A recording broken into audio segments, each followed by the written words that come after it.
Welcome to It's a Code World, your digital marketing podcast. This podcast will give you practical insights on how to be the Renaissance man or woman in digital marketing and become indispensable for your organization. Hey, Steve, how are you? I'm good. Hello, you handsome devil. I feel like you've made all the effort. Yeah, thank you very much. Sorry. Oh, it's all right. Thank you so much for joining me. This is Steve Folland. Steve, meet the audience. Hello. And they're looking lovely too. Yeah. I'm sure they are. And we are going to be chatting about how to use video to stir emotion and gain customers online today. And Steve is Sounds good. Professional videographer. And where are you hailing from, Steve? So I'm in the UK, which is just north of London, is where I am. All right. So that's where I am at the moment. So yeah, thanks for this. Yeah, absolutely. So, I'm just gonna real quick do an overview of the different things we're gonna talk about today. We've got 4 tools to help you right now with video online. We've got why do people need to be thinking about video? How does it stir emotion? Other pro tips to get the best video for the web, and any successes that Steve's had recently in doing video for clients. How do you use video to gain customers, and best things that Steve has read and 3 things that Steve would do right now if he was just getting started with video and wanted to get better this week. So, yeah. No pressure. Yeah, no pressure at all. So, you and I have done a podcast for your podcast. Yeah. I do a podcast for freelancers, being freelance, which you were very graciously on. Yeah. And but that's an audio podcast. Yeah. But yeah, that's I freelance doing video. So video creating, but video marketing as well, and strategy, because I found that a lot of businesses, they make videos, or maybe they've had one done in the past, but they don't know what the hell to do with it. Yeah. So that's kind of like part of what I find myself battling against as well. Absolutely. So let's do 4 tools. Bangers. Some quick tools and resources to whet your appetite. Okay. So my first one, which I use, is Premiere Pro, and Nice. battled that out with yours, which is. You see, I use Final Cut. So I have a question So for I you. use Final Do Cut. you use So- Final Cut Yeah. Pro X? Yeah. Oh wow. Okay, so they lost me when they switched over from 7 to Final Cut Pro X. Oh, look at you. I mean, here's the thing. I would say if you are starting out in video, in particular, chances are you might well be using something like iMovie, and iMovie is incredibly similar to Final That's Cut why I Pro. hated it.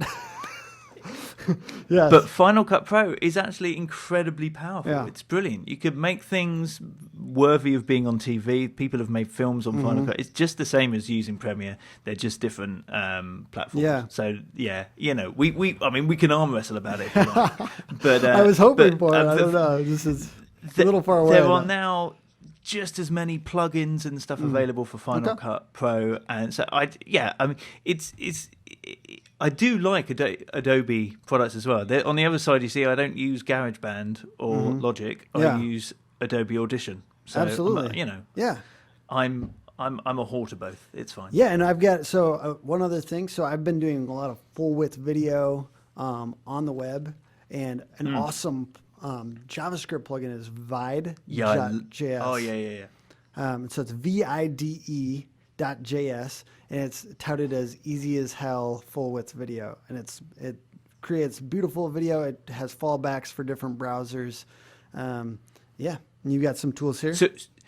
So would you say you need to be like a like a developer type person in order to use that? Really, just as much as if you have ever hooked up any kind of like getting a JavaScript file going, not necessarily like editing the JavaScript, but just like hooking it up and linking it in the header, and then basically a snippet and then you replace with your files. And as long as you can do that, it's definitely not like a deep developer thing, maybe a bit of, experience touching code, and then you're close.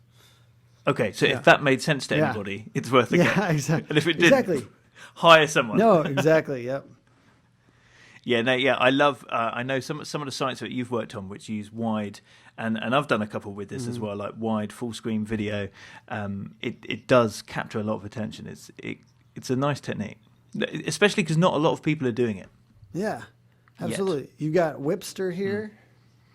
Yeah. So this is one of my full tools. Whipster, I've only just started using, but this is really great if you are collaborating with other people. So if you're making videos within your business and you're the one making the video, but other people are going to have to be commenting on it, or if, like me, you're a freelance video creator and you're making something for a client, you need them to leave feedback on it. The previous way I used to do that was I'd make the video, put it up on my website or give them a YouTube link or whatever, and then they would write down painstakingly the time codes and what they thought about things. Okay. Which just, it's crazy, really. Whipster is amazing. You upload it and your client or you will see the video playing on the web browser, but you can click anywhere within the screen and then leave a comment. That's dope. So you annotate direct to the video, and anybody can do it. And then you can click create an edit list, and so it comes up. Just go take a look. Whipster. All right. It's I don't know. It's only like $15 a month or something like that. So if you're creating a lot of video, it's an incredibly brilliant thing. Awesome. And the other tool I was going to mention was ScreenFlow. If you're doing I guess software screen capture type tutorials, or you want to capture anything off of your desktop or off of the web or something like that. ScreenFlow captures your screen and captures your voice or whatever audio. Like the preferences are really great. So particularly if you're creating tutorials for how to use your website, for example, it's a really easy way to do that. Awesome. That's perfect, because I would love to start getting into like tutorials on WordPress stuff or whatnot. I'm gonna check that out. Yeah. So in fact, I've even heard of, for example, like a company like you work for who are creating websites for people. Creating a ScreenFlow tutorial showing people, how to use the back end of that website. Oh, that's perfect. So it's going, oh, hi, here's your new website. This Here's is a video. really So it good means marriage right now of our two skill sets. I like it. So it means that they're not constantly phoning you up, you feeling stupid with frequently asked questions. They're just watching your video and, seeing it. It's like having you sit next to them. I love it. Except, probably doesn't smell as good. But other than that, it's like you haven't. You don't really know, Steve. I don't want to talk about that too much. That's the good part about video here. Why do people need to be thinking about video, and how does video stir emotion? I mean, I kind of know a little bit, but I wanted to hear your opinion here. The thing with video is, like, if you've got text on screen, audio, you've got visuals, you've got somebody speaking, all of these things at once, ticking all these boxes within your head, and they make you remember things better, they make you feel emotional better. This is why when you're watching a film, you suddenly get scared. You get, there's a reason we all connect with certain pieces of cinema or TV. And you can do the same thing with video for your business as well, except that you're trying to create an emotional connection which ends up in them liking your company or wanting to buy something. So that's the thing. I mean, for the most part, you are probably wanting to make them like you, but you might be making them scared if you're a fear-mongering company who wants them to buy, a burglar alarm. Or you might be want proud. them to feel. You might be wanting them to feel. I guess it's a sort of a feeling of scared. Like if you're thinking about your kids, for example, or your animals, or something like that. Something that you want to protect with your product, whatever it is, whatever product you're trying to sell. There's going to be some sales marketing technique that you have to connect with somebody. You just convert that to video. Humor is a really good one. And of course, as well, if you create an emotional connection, if we're talking about social video as well, they're more likely to share it. Yeah. So, which means they're sharing your message. have you seen the video for Squatty Potty? No. Oh, it's glorious. I'm going You to have now. to you have to check it out. I'll put it in the show notes, which will be at timbdesign.com/podcast-9. It's fucking hilarious because essentially it's a unicorn taking a shit, and the unicorn is shitting out sherbet instead of dookie. So it's really good though, and essentially Nice. it's talking about how when you lift your legs up like this when you go to the bathroom, like, and you have like a stool, it's supposed to help. It's supposed to like alleviate your bowel stress. Is it? Yeah. So, Right. so anyways, there. You see, yeah. you should have promoted that at the top of this video. People would have. He's going to tell me how to crap better. Brilliant. Oh, yeah. I'll Well, keep watching. Man, I might have to tweet this out with that. But it's such a good video, and it's just hilarious. And like it's like a 2.5 minute commercial essentially, but people are sharing it all over Facebook. They're like on their, just that humor, like you're saying, that humor element captures people's attention and helps them share it. So let's get into just a little bit of, do you have any other like peripheral tools that help you do your job with video? Anything on the web that helps you, like resources you have or anything like that help you do better video? I would say if you're making videos,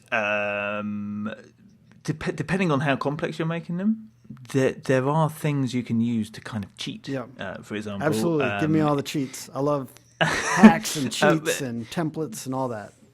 Exactly, just the same as you can get templates for like WordPress or whatever, you can get templates for Premiere and Final Cut, or the motion graphics versions of them, which are Motion and After Effects. Okay. So you can buy like really nice motion graphic templates that people have already made, and then use them in your videos, or you can use plugins as well. Any cool ones sites that you really like? Sorry. All right. Well, Yeah. Pixel Film Studios and Motion VFX both make really nice plugins, for example. Perfect. But the thing is, like, you could spend a fortion just buying them all. Yeah. What I like to do is just browse through them, and then when you've got a reason to use them, because that's the thing. When you're making a video, you can make them without any super transitions and stuff at all. Yeah. It depends what suits the actual video. Yep, absolutely. But if you're thinking of a cool way to get, like what they call lower thirds, when you get like the graphic coming up at the bottom of the video, for example, saying where the URL is or who's speaking and things like that. Really nice ways to do that. Or, like having your company logo come up over the top of your video. Really nice ways to do that just by buying some template sort of plugins, presets, basically. Envato is another brilliant website. They do. Oh yeah, because forest theme. Yep. Theme forest, is it? Yep. Yeah. They have a lot of like stuff. cool They also developer have, stuff on there. Yeah. They have Video Hive for video type stuff. They also have Audio Jungle, and that's the other thing, is using music in video is really important. And Audio Jungle, you can get some really great stuff. Nice. Melody Loops and PremiumBeat.com. If you want to Jesus, spend a man, bit you're more. giving us a lot of They're stuff. very good. I like it. Yeah, don't tell anyone. Those are my secrets. Okay, I love it. Awesome. So let's go to more like pro tip style. So we talk about a little bit of the hacks. Now, pro tips, getting a little deeper here. What are some pro tips for getting better video for the web? Oh, man. I think one is a very basic thing. Think about the audience. Like, think about who your audience is. So many people just, it's like whatever you, in fact, even if you're just writing something, you've got to think about who you're trying to talk to in the first place. Lots of people make that mistake, so they just make a video without really thinking about who's going to be watching it. But if you think about who you're trying to connect to in the first place, then you're going to have a much better effect. And that might come down to writing your script, for example, if you're going to have a voiceover. And if you do that script, read it out loud, read it to people. Try and trim it down as much as possible. Actually, that's another tip. Keep things short and sweet. as much as possible. I mean, our attention spans, especially, is it like 8 seconds now or something? I Mine's it's gonna be 12, our but attention who's span. counting? You see, you're very Yeah, I sophisticated. know. 12. I know. But especially like one of the big, and I think might talk about this later, is using social video. Okay. And so, if you're scrolling through Facebook, you've got to grab people immediately. You can't have too long things. And I think, and if we're talking pro tips, if we're talking something actually for your business, I would say don't embed with YouTube. Now, if you've got a business site, there are business hosting out there which will look a lot better. You could use Vimeo, for example. There's even a free version of Vimeo. But YouTube is going to come up with, or can come up with, adverts. That's the trouble. There's no way to predict it, like pop over adverts on top of your screen. They can get weird and stuff. And the likelihood is, not only does it look ugly over something you've spent a lot of time making look beautiful, but it might be selling for your competitor. Yeah. It might be looking at a keyword So in your what's video. the and thinking, alternative here? So Vimeo is a great one.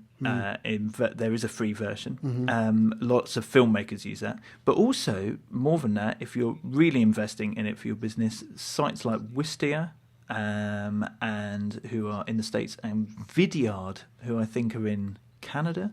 Though there's a few if you were to Google business videos, there are a few companies come up now. But I like Wistia and Vidyard, and they have huge more metrics available, so you can actually see how people are using your video. You can even do really cool things where, for example, you can have people, let's say you've had a video and it's saying, oh, here's our swimming pool, and somebody has watched the whole video. At the end of the video, you could then get them to type in their email address to find out more. Yeah, so dive deeper into our swimming pools. I love it. Here's your email address. Right, make a note. We'll have that one. Yeah. But yeah, and that just collates straight. What's the name of that one again? So Wistia and Vidyard both do that. I think Vidyard have it come out the side of it.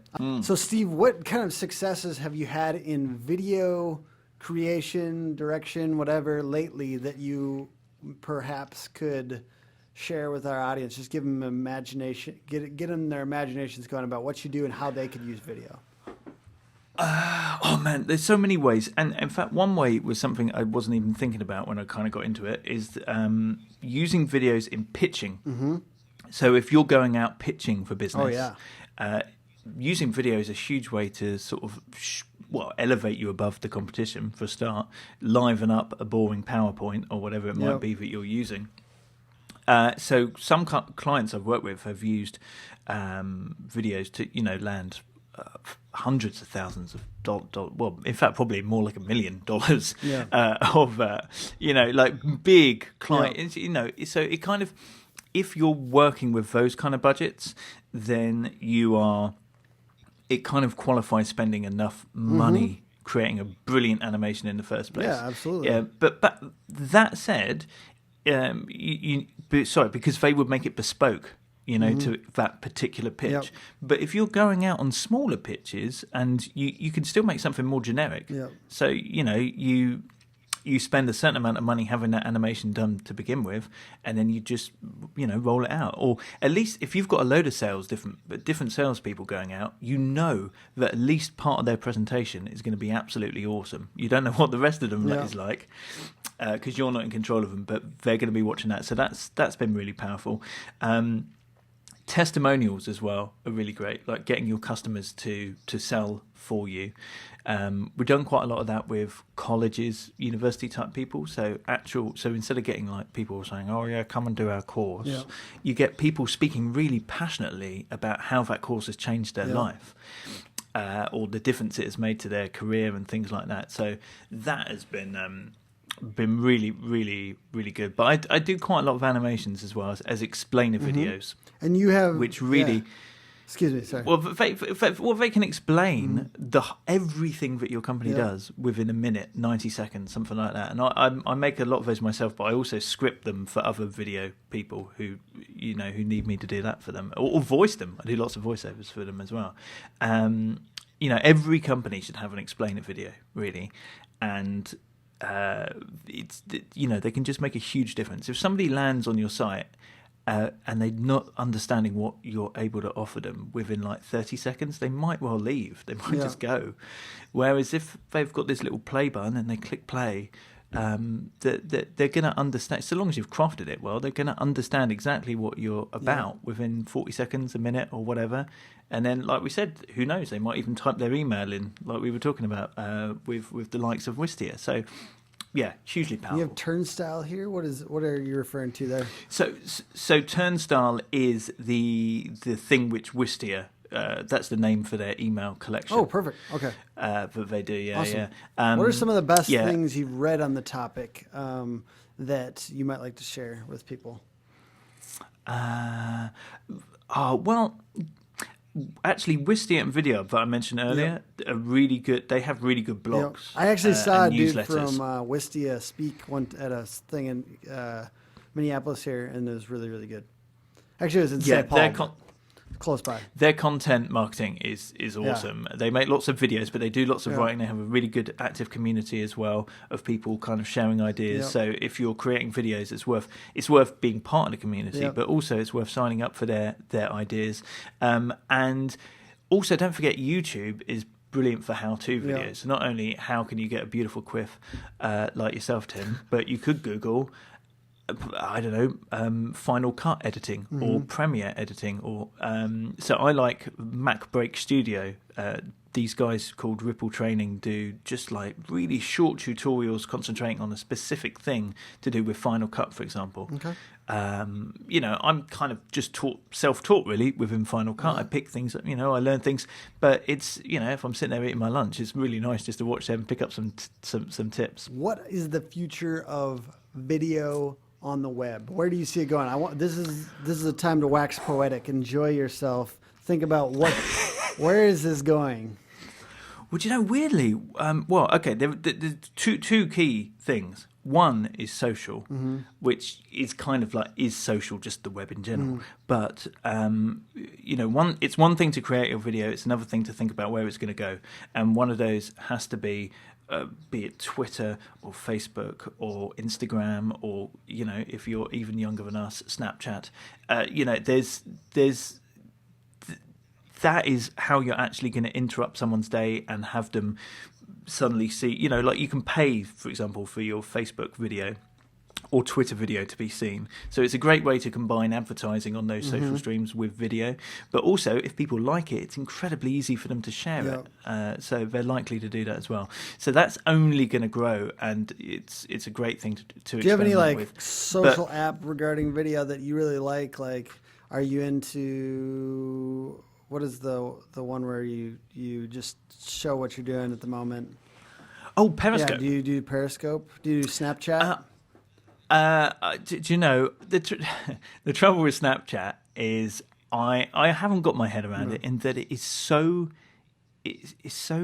gone. It's gone in like 24 hours or whatever. Like it's a very, very short lifestyle. So I think the best thing for that is if you've already got an audience, or you're going to build one further. So it's not a bad thing to experiment with. But I think feels like you're kind of doing this into the wind. You're kind of like kissing it goodbye. If you're making something valuable and then it's gone, it's just hard. To me, it feels like if you're maybe more on the side of like you're encouraging people or something like I love, there's this dude in the United States, Gary V, who does his videos every day on Snapchat. But his vibe is like you got to stay hustling, man. And like, I just like, I watch his like Snapchat videos and just be like, yeah, this guy's hustling. And like, I got to keep my hustle up, but I mean, to be honest, like, it's not like it's a resource that people can go back to. So, but it might, I don't know. He's all over it at the moment, but you see, he already has that audience, doesn't he? Absolutely. I think if you were a brand trying to get somebody, you might well be better recommended to approach somebody who already has an audience, just like you might approach a blogger or a vlogger. Yeah. Go to somebody with a Snapchat audience rather than waste your time doing stuff which disappears instantly. You might as well, I think, spend your time doing stuff which lasts far longer. You know, you create a Facebook video, you put it up there, it doesn't just disappear, it stays there. You can put it in a little gallery of Facebook videos and stuff like that. Much better use of your time and energy, I think, than Snapchat. I do think that there's like a shift, and this is where I'll wax poetic for a second, is there's a shift, like Instagram, for instance, which is like has apparently a disproportionate amount of attention on it for the amount of content that's on there, because it's not a lot of content. People post maybe once a day, 5 times a day, 20 times a day if they're really annoying or whatever, but no offense if you're one of those people, but like, so people are spending a lot of time with each photo or video on there. And I think that there's a shift from these social platforms where it's just blast all of the content all the time, which I'm guilty of, which I do a lot on Twitter, to a more of like very few things and a lot of attention, like in that kind of, and in a way like Snapchat is a little bit of that, but Instagram as well, where it's just less things, but like one a day and like very personalized. And that's the thing about Instagram is it's you go through 10 photos, but you've just spent a lot of time. It's just interesting. I don't know what that dynamic is, but I think that there's a shift towards that. Yeah, sorry, my cat's just interrupted. My cat was so interested by what you had to say. Can you show the audience your cat? Well, I think they might have seen her while you were. She was this is Susie. Susie, nice to meet you, Susie. Yeah. The internet is also there's a paradigm shift towards more cats as well, so this is good. Cat videos, your YouTube, you're going to go through the roof now. If only you mentioned that and going for a crap at the beginning. We've got a unicorn taking sherbet shits and a cat named Susie, who's a badass. Yeah, I think, do you know, the other thing, if we're talking about the future, is something I've blogged about recently, and is personalised video. Mm-hmm. There's companies out there who are making personalised videos where, you know how like all companies have customer data. Yeah. So the idea is that you draw that customer data out, and so it's say, hey Tim, we noticed you haven't bought one of our T-shirts from Cat's Delicatessen recently, and that will actually appear within the. How about time you got a new T-shirt, and it will show your current T-shirt because it knows exactly. Can you see how rugged this thing is? Yes. No, it looks gorgeous. But it's. I mean, I'll give you a link to, because actually after I wrote the post, I then went and spoke to like the big company, interviewed the big company who are driving the technology behind that. But it's, you know, if think about it, if you're a car salesman, instead of just sending out a text saying, "Hey, why don't you come to our sale event this weekend?" You can send out a video which says, "Hey Steve, we noticed it's been 3 years since you bought your estate car. How about you bought a massive SUV for your burgeoning family? And here's a little video of imagining how your family would look within that car. I'm going to click book my test drive right now." So it's I think we're going to see a lot more personalized video. Love it. And what are 3 things you'd do over the next week if you were new to video and trying to get better videos for the web? One key thing people always forget is how important good audio is. So I would say sort out your audio, because even if people can see you, if they can't hear you, they're just going to stop watching. Okay, you don't have to. I mean, we've taken it to extreme in this video here, but even if you were recording on using an iPhone. You could get somebody else to hold another iPhone just out of shot, so that you've got better audio coming through there. You know, it's just not.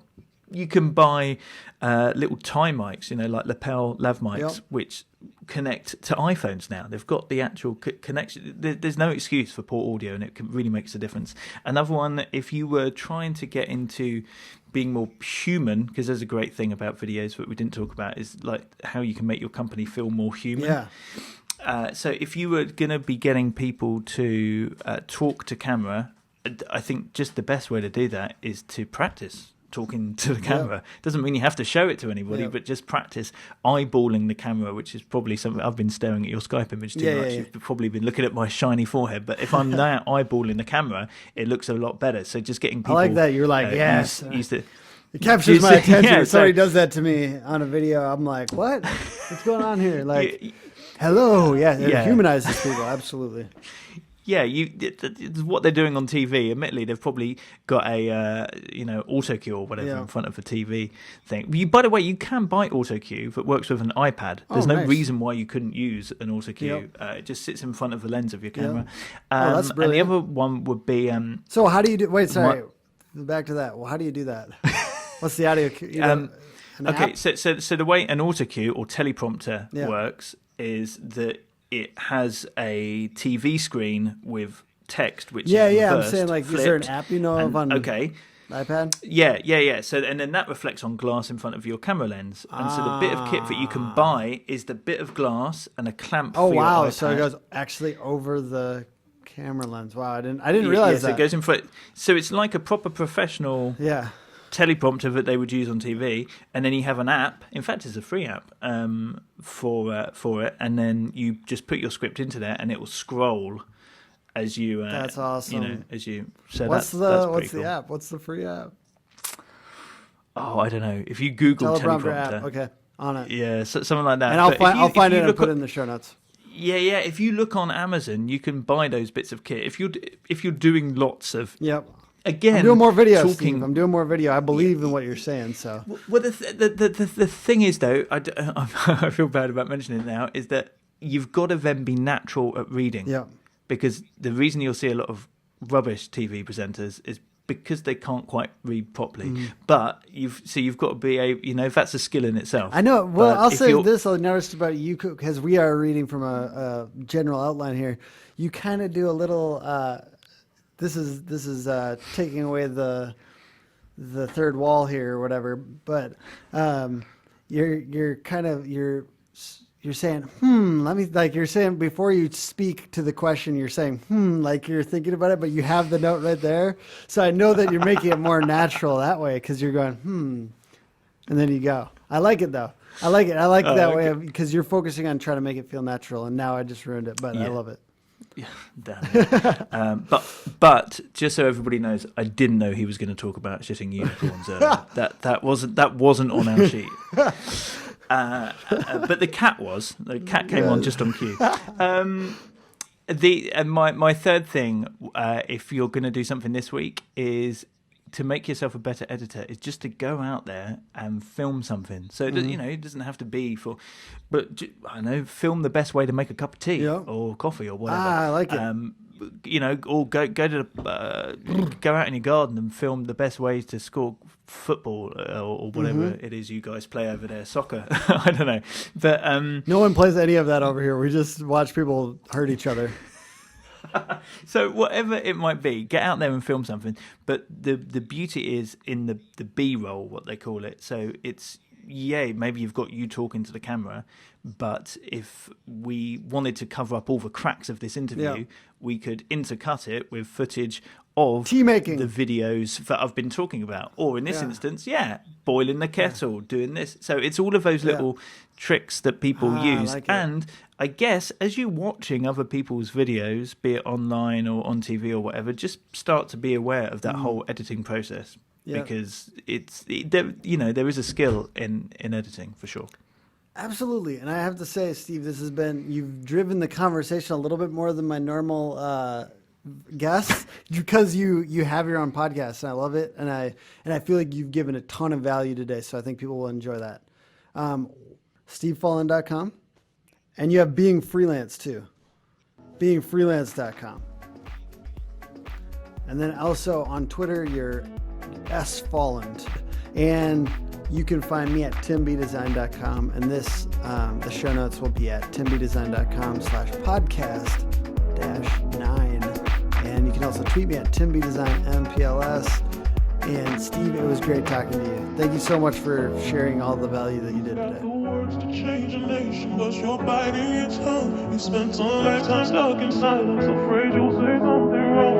Join us next time for It's a Code World, bringing you radical guests speaking to relevant topics in digital marketing.